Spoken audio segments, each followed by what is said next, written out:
മാമ്പഴം ഇഷ്ടമല്ലാത്തവരായിട്ട് ആരാ ഉള്ളേ? അത് നാട്ടുമാമ്പഴം കൂടി ആയാലോ ഒരുപാട് ഇഷ്ടമല്ലേ? മാമ്പഴത്തിൻ്റെ പിറകെയുള്ള ഈ ഓട്ടം അതങ്ങ് പണ്ടേ തുടങ്ങിയതാ. അന്ന് എൻ്റെ ഈ മാവ് ഒരിത്തിരി കുഞ്ഞനായിരുന്നു. ഞങ്ങളുടെ നാട്ടിൽ ഒരു വഴക്കുകാരൻ മാവുണ്ടായിരുന്നു. രണ്ട് വസ്തുവിൻ്റെ അതിരിൽ നിൽക്കുന്നതുകൊണ്ട് നാട്ടുകാരുടെ പേരായിരുന്നു വഴക്കുകാരനെന്ന്.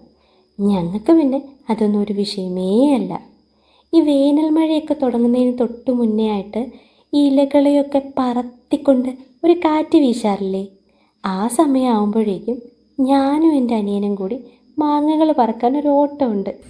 ചെറിയ ചാറ്റൽ മഴയത്ത് നനഞ്ഞ മണ്ണിൽ ഇഷ്ടംപോലെ പഴുത്ത മാങ്ങകൾ ഇങ്ങനെ വീണ് കിടപ്പുണ്ടാവും.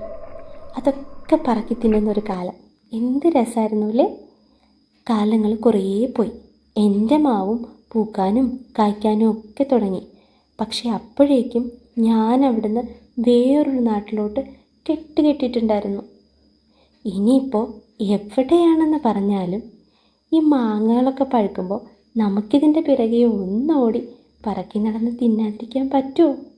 ആ ഒരു ഫീല് അത് നമുക്കല്ലേ അറിയൂ.